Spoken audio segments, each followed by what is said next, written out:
Hello and welcome. I'm Dr. Julie Kodev, and this is Chapter 4, the integumentary system.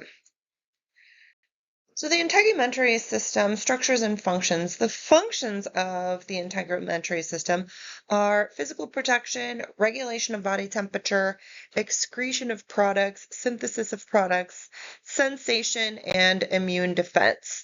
So the integumentary system is basically our skin, hair, nails, and some glands. So these are the derivatives of the epidermis. So we're going to look at hair follicles are fingernails and toenails, sweat glands, and sebaceous or what we call oil glands. So its structure is going to be made up of this cutaneous membrane. You might have heard of subcutaneous or subcu. So cutaneous membrane is going to be epidermis and dermis. Epi means above or upon, and so that epidermis is up on top of the dermis.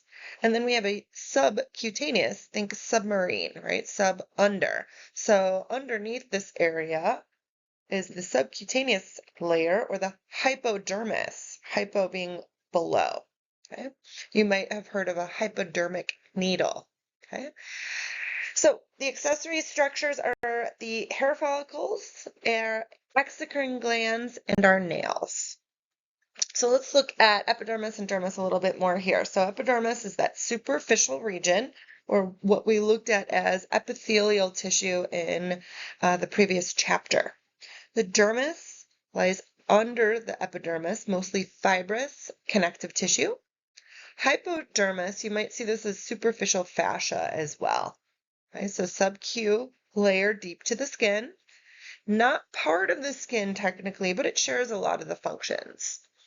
Mostly fats that absorbs shock and insulates, and it anchors the skin to the underlying structures, or mostly the muscles.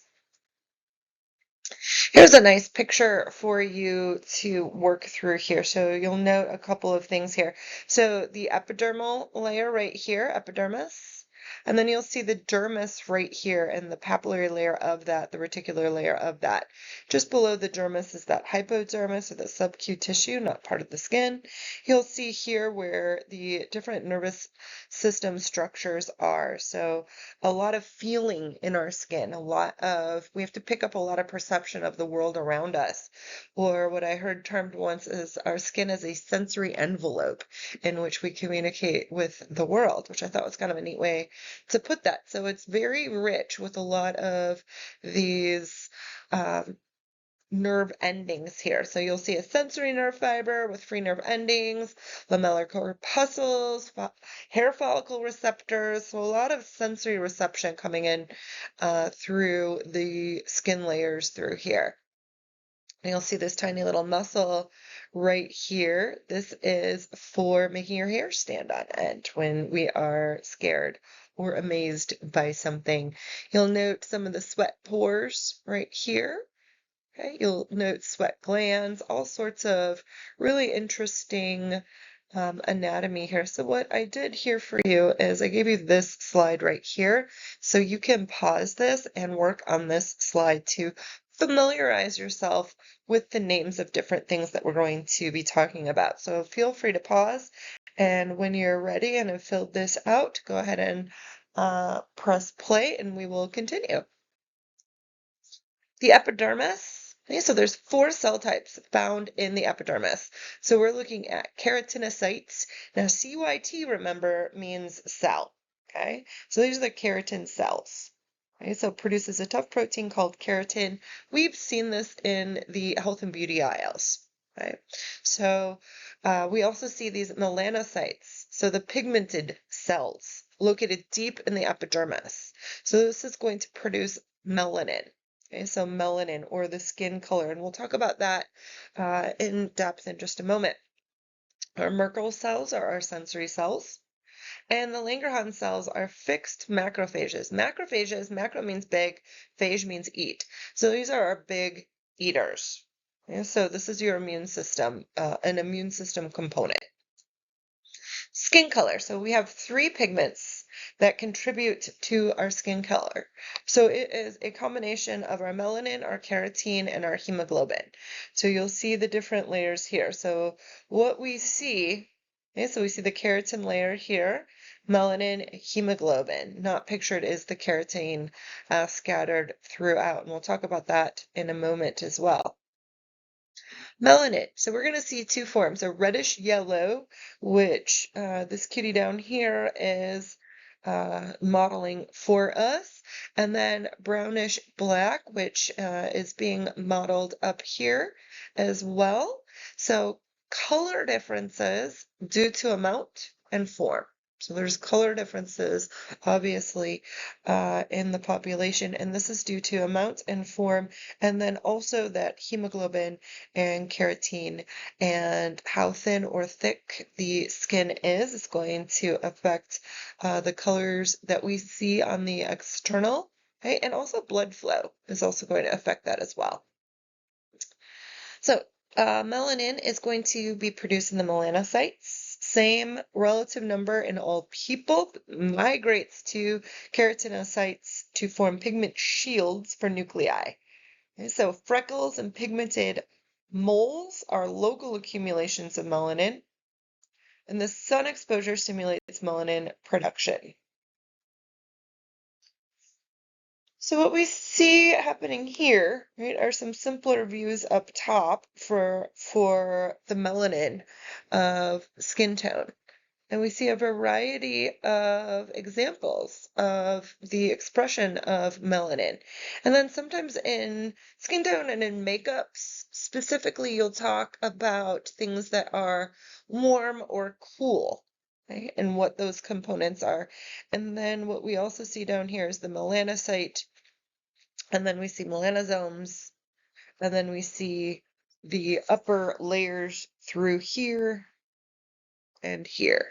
So you'll see more melanin through here, right, on the left. Keratin. So keratin, we think of carrots, right? We think of the orange pigment in fruits or vegetables, and this will deposit in our skin. So most obvious in the palms and the soles of our feet, and it accumulates in the stratum corneum and hypodermis. We'll talk about the layers of skin in a moment. It can be converted to vitamin A for our epidermal and eye health. Hemoglobin is going to give a pinkish hue of fair skin. So we have a model here modeling that pinkish hue as well. Cyanosis. Cyan means blue. Osis means abnormal condition of. So we've got this abnormal condition of being blue, okay? And that's a sign of low oxygenation of the hemoglobin. Erythema, you will see this word part, erythema, many times. And so what you'll see is this right here means red, erythema. Okay, so erythema means red. And we'll see this with fever, high blood pressure, inflammation. If you've cut yourself before, you've seen this red, inflamed area of the skin. Allergies will cause this. Pallor is just pale. Okay, so think of pale or blanching, and we'll see this with anemia. We'll see this with low blood pressure. Sometimes fear and anger could cause red or white, okay, or pallor or blanching. Jaundice is going to have a yellow cast, and this is typically thought of with liver disorders.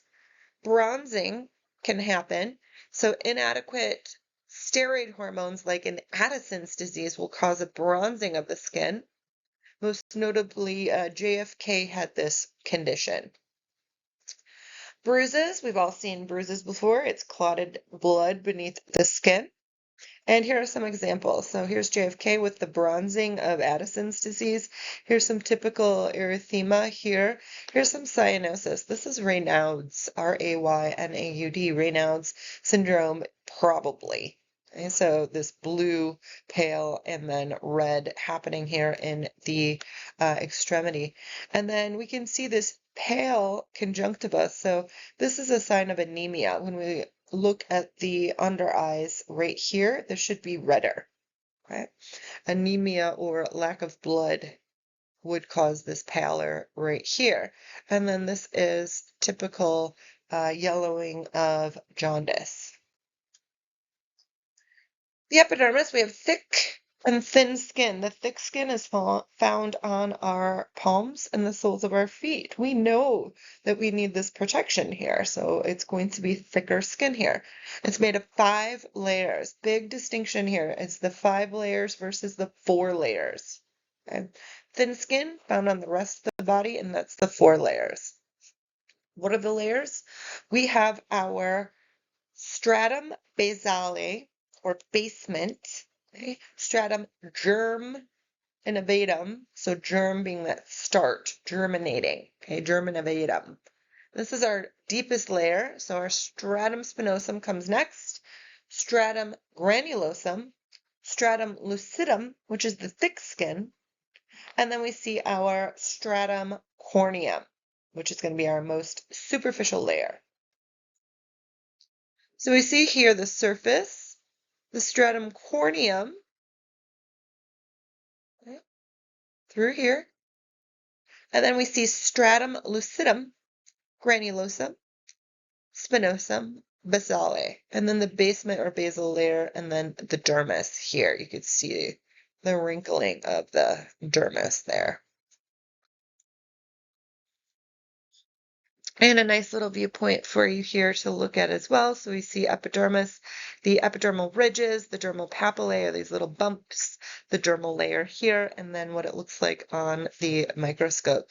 Feel free to pause any of these pictures that you would like to look at for an extended period of time. Another really cool looking picture here. So this is hair. So you can see their drawings here to kind of clarify it for you. So the hair shaft. Okay, so the hair shaft here. And the external root sheath around it. You can see some connective tissue. You can see the internal root sheath, glassy membrane, cuticle of the hair, the cortex of the hair, the outer area is the cortex. Medulla is the middle area of the hair, the matrix, and the hair papilla. And then here's the subcutaneous fat tissue here. You can see the little cute little fat blobs throughout. Here's another really nice looking picture to illustrate it. So we're seeing here the sebaceous gland, which is the oil gland here. You can see the hair here, all the way down to the bulb and the papilla. See this little connective tissue sheath and this little teeny tiny muscle, the erector pili muscle, right here that's going to stand your hairs on end. Okay, so think goosebumps, right? And standing hair on end when we are amazed or scared. So integumentary structure and function, so some things that can go wrong here. Okay, so we'll look at this 3rd degree burn. So we see these 3rd degree burns being the most severe type of injury to the skin. Okay, so this could be heat, radiation, some sort of shock of a chemical agent, and extensive to the sun at midday for some very fair-skinned, unlucky people might get that kind of a burn as well. There's another viewpoint for the different layers of the skin to help with your studies, and we'll go into depth here.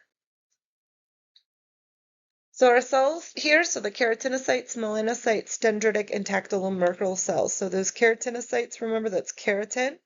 Melanocytes, 10 to 25% of cells in the deepest epidermis producing melanin, packed into those melanosomes. It protects the apical surface of the keratinocyte nucleus from UV damage, like a little umbrella. And then those dendritic Langerhans cells, remember those were our immune system, key activators of the immune system. And then tactile Merkel cells, those were our sensory touch receptors.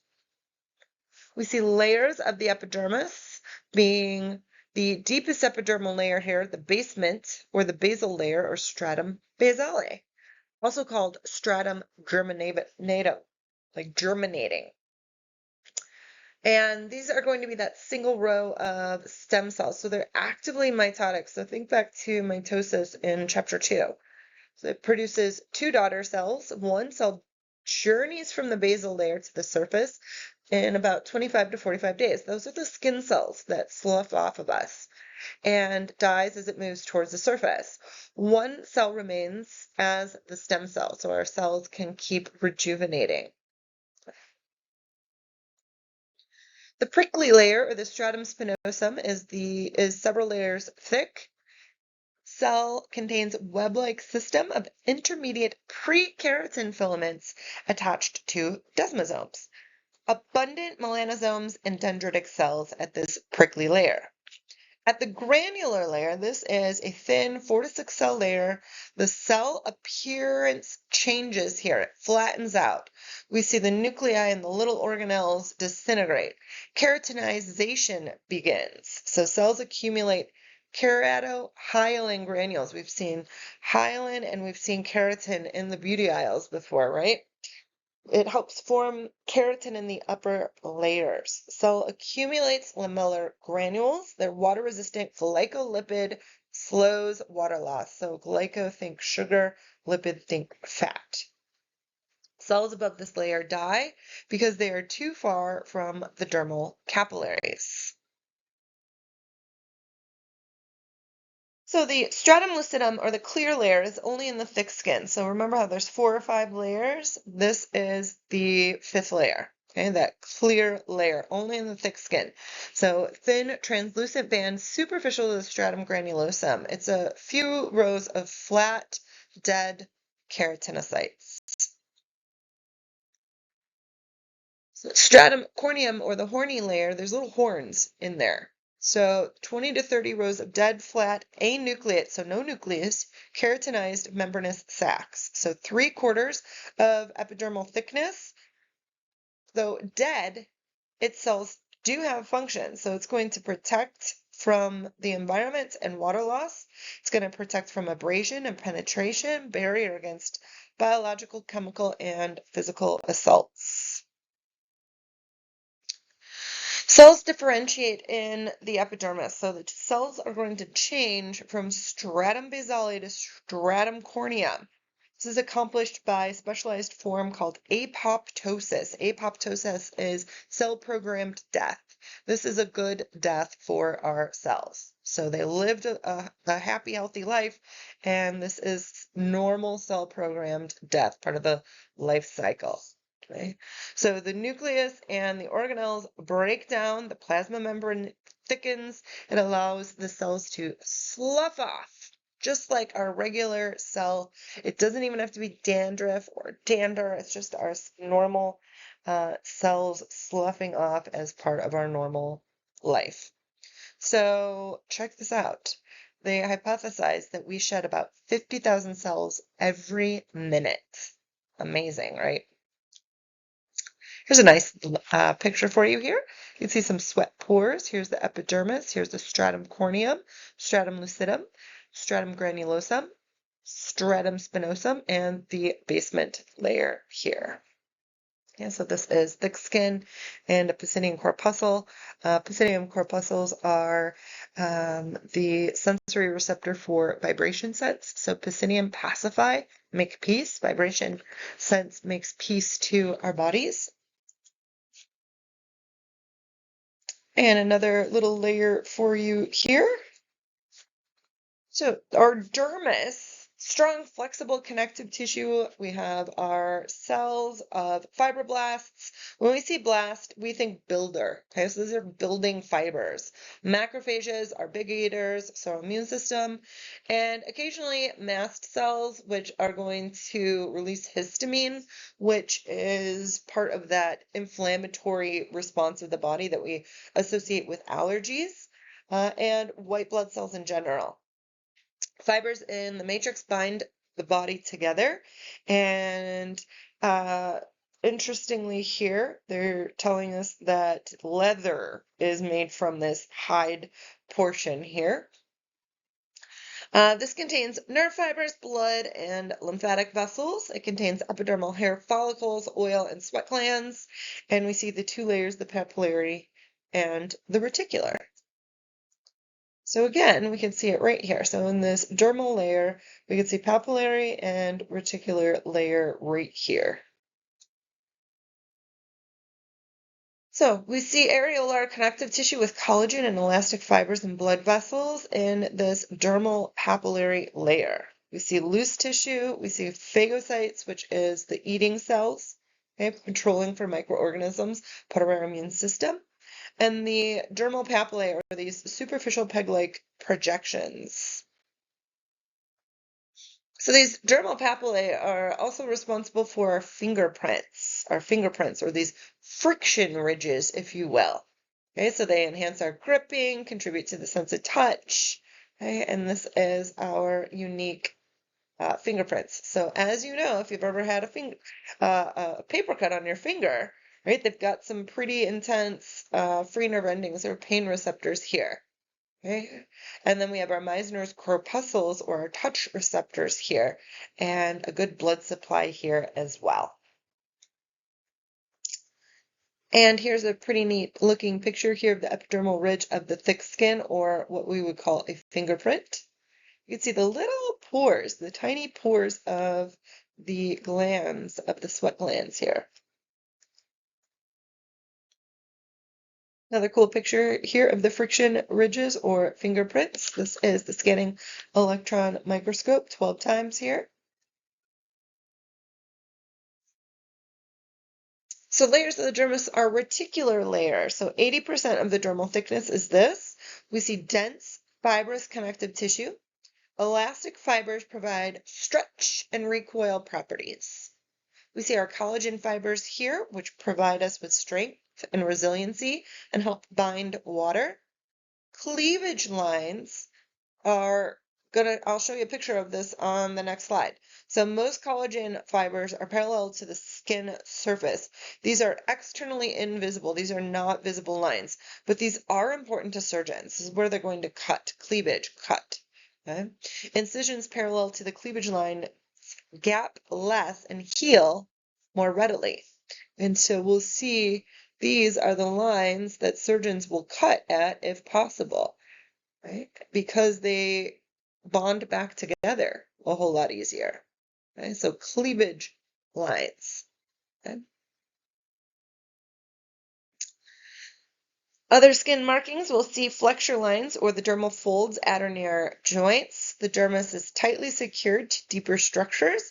Skin cannot slide easily for joint movement, causing deep creases. We'll see this on our hands, our wrists, fingers, soles of our feet, and our toes. You've seen these.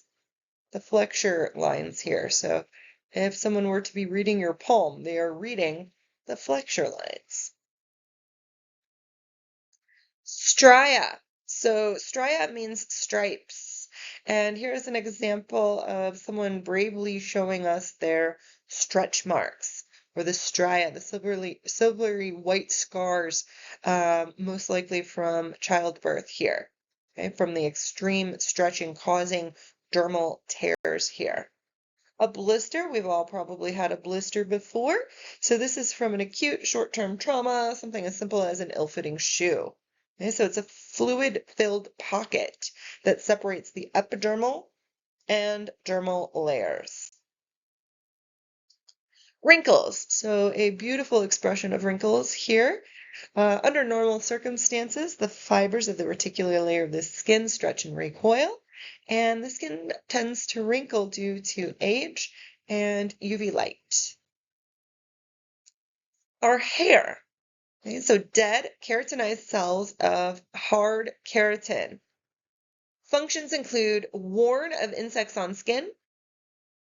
Like if a mosquito were to land on you, your hair is going to pick that up for you. So the sensory receptors attached to that hair are going to pick up on that slight intrusion. Physical trauma, heat loss, and sunlight are all going to be things that we're protected by from our hair. Some of us have more or less hair, and some of these things aren't going to really apply to a lot of people that don't have a lot of hair. Hair pigments. Melanins give us the yellow, rust, brown, black. Gray or white hair is a decreased melanin production, and fun fact, increased air bubbles in the hair shaft. Where these air bubbles come from, I don't know, okay? But it's air bubbles in the shaft, and I'll show you a picture of that on the next slide. And then, fun fact, red hair is iron. So our redheaded patients, look out for iron anemia with our redheaded patients. The more red tone of their hair, the more likely they will be anemic because it takes iron to make that color.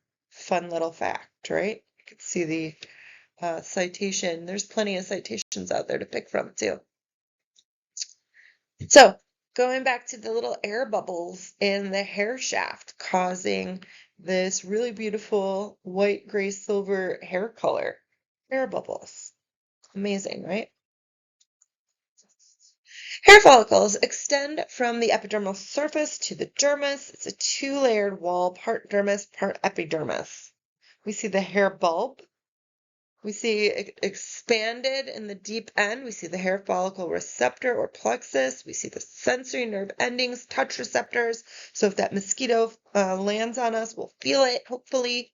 And we see the hair matrix, actively dividing area, the erector pili, being the smooth muscle attached to the follicle, responsible for goosebumps.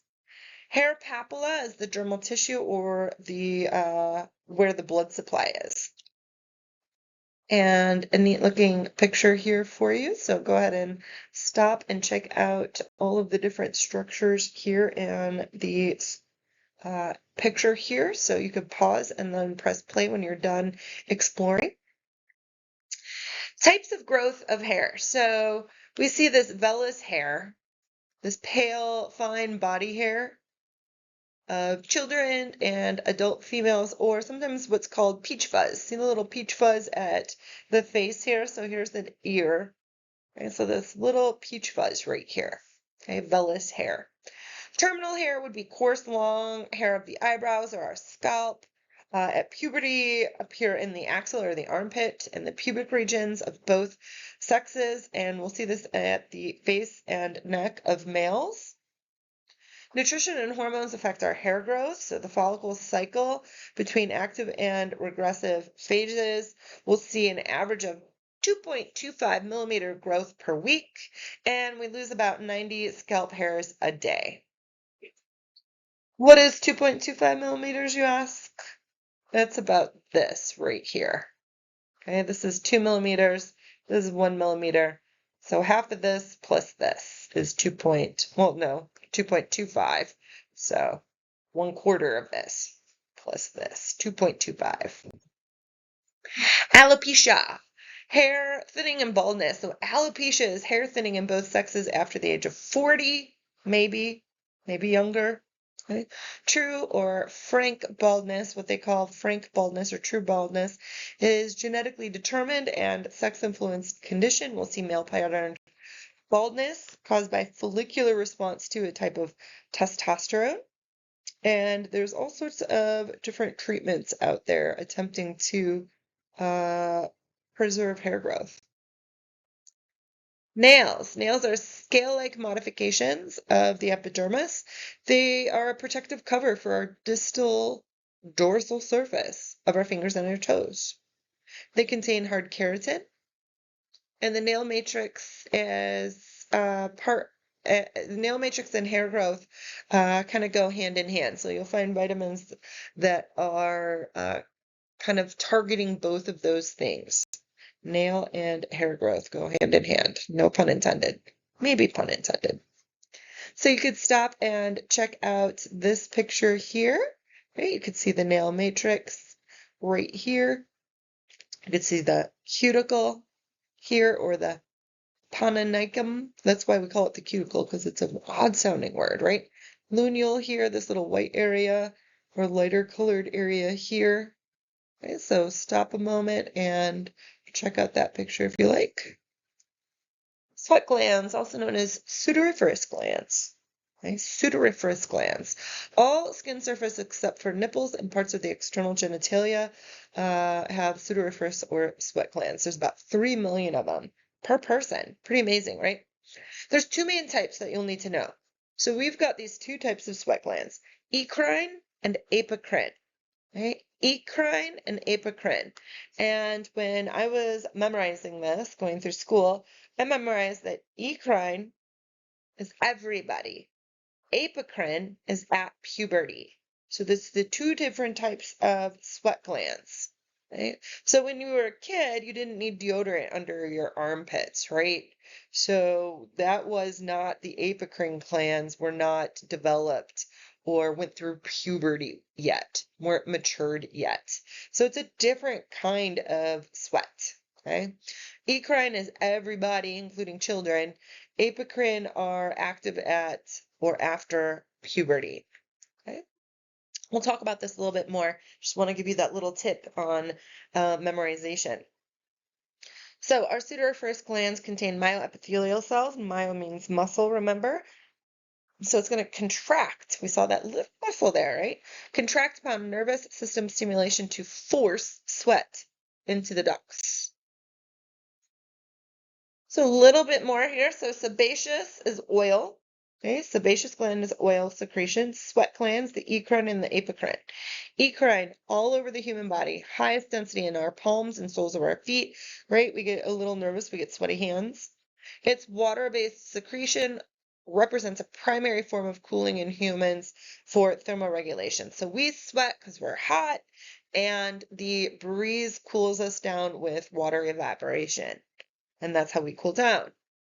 Fun fact, dogs don't sweat, right? So we have to kind of wet them down when we take them for a walk in the heat of the day. Okay, so eccrine, our normal watery sweat that is designed to cool us when it evaporates. Okay, so apocrine at puberty, okay, or armpit, most common in the axilla, which is our armpit, usually attached to hair follicles and produce a potentially odorous secretion. And so it's the bacteria that are really causing this, that is mixing with the apocrine gland sweat, causing odor. Another gland here, so we've got our sebaceous is oil, sudoriferous is sweat, ceruminous, okay, is a type of apocrine gland. It gives us earwax. Okay? Mammary glands are a type of apocrine gland. Okay? So mammary producing breast milk. All right, a little bit more of eccrine. Everybody. Most numerous, abundant on palms and soles and foreheads. Ducts connect to pores. Function to cool us down, regulated by our sympathetic nervous system, which is our fight or flight nervous system when we get nervous or scared. Okay? Their secretion is sweat, it's watery, it's got a little bit of salt, maybe a little vitamin C, some antibodies, dermacidin, which is antimicrobial, and some metabolic waste. Okay? Your little review slide for you there. And a cool looking picture. So sebaceous gland right here, you can see where it looks oily, right? So it looks reminiscent of those little fat cells. So the oil, okay? And then you can see the hair. Pretty neat, huh? So sebaceous gland, hair. Little slide to help you out on what's the difference. Go ahead and pause on this to quiz yourself. Another picture for you here. Okay, so the duct, the dermal connective tissue, secretory cells right here of our eccrine gland, right here. Okay. Apocrine, confined to the axillary and anogenital areas. So A for axillary, ano, and apocrine. Okay, so it's sweat plus a fatty substance and proteins.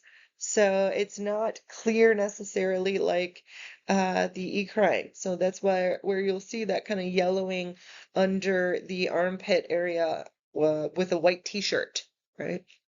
It's odorless until bacterial interaction, and then that's where the odor comes from. And it's bigger than the eccrine glands.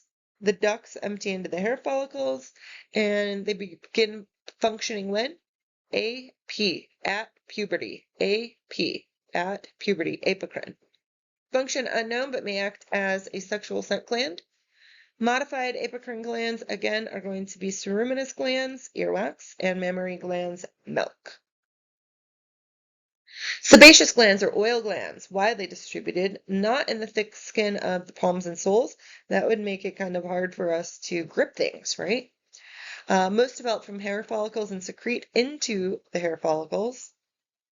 Relatively inactive until puberty. So inactive until puberty. Stimulated by hormones, especially androgens. Secrete sebum or oil. Right? And it is bactericidal, softens our hair and skin.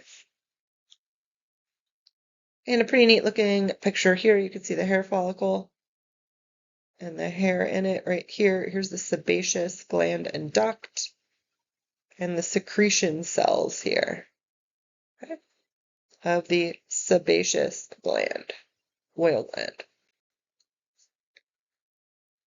So one of the functions of the integumentary system, remember, is that body temperature regulation. So let's look a little bit deeper into that. So if body temperature normal, we're going to, what this means is if the body temperature is normal, so it's not like super hot out, okay?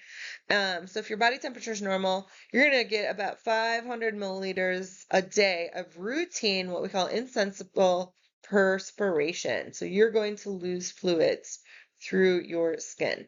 Now, if you are in a very dry area, you're going to need more fluids to stay hydrated, right? So if you're in Las Vegas or any of the desert areas, we are losing even more here. And we might not sense it as sweat, but we are losing fluids. So about 500 milliliters a day of routine insensible perspiration. If the body temperature rises, dilation of dermal vessels and increased sweat gland activity, we sense the perspiration. We sense ourselves sweating in order to cool down the body. In a cold external environment, the dermal blood vessels constrict and the skin temperature drops to slow our passive heat loss. So what's 500 milliliters, you ask? That's about the size of a soda. That's 500 milliliters. Okay, so we need to not drink this, okay, but water. Drink this size of water to replenish that, okay, just that component. We need even more water than that per day, though. We want our body weight divided by 2. That's how many ounces we want to shoot for, at least in a day for most people. Functions of our integumentary system. So cutaneous sensations, our sensory receptors, part of the nervous system. And we'll look at that in a whole different chapter, but it's detecting touch, pain, and temperature. Metabolic functions, it's going to synthesize vitamin D. That's our sunshine vitamin. Vitamin D, one of our fat-soluble vitamins. We need a lot of it, not only for bone health, but immune system health and nervous system health and mental health. Okay, so synthesis of vitamin D precursor and collagenase, so enzyme that breaks down collagen. Chemical conversion of carcinogens and activate some hormones. So cancer, we look to vitamin D and the connections that it has to cancer as well. So the anti-cancer properties, it's good for you. Okay, it's the skin is going to be a blood reservoir, so up to 5% of the body's blood volume here. And excretion, so nitrogenous waste and salt gets excreted in our sweat. So here's a little recap of the conversions here. You don't have to memorize this, but just kind of showing you that it's the sunshine, our skin, a conversion at the liver. There's also food intake going to influence this as well. So liver, kidney, and different conversions along the way for proper vitamin D health. Another little slide here for you to give you some perspective, right? So at the skin or through digestion, okay, liver, kidney, right?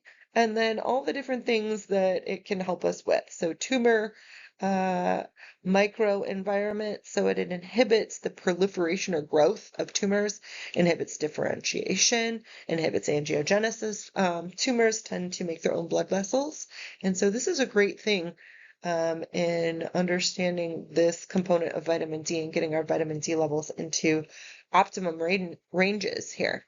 And then we see immune system. So keeping a nice, healthy, happy, non-inflamed immune system, and bone. So most of us understand the connection of vitamin D and calcium to our bones and keeping them strong and healthy. And then also with the intestines playing a role of getting more calcium into our body as well. And there you have it. So I will see you for the next chapter.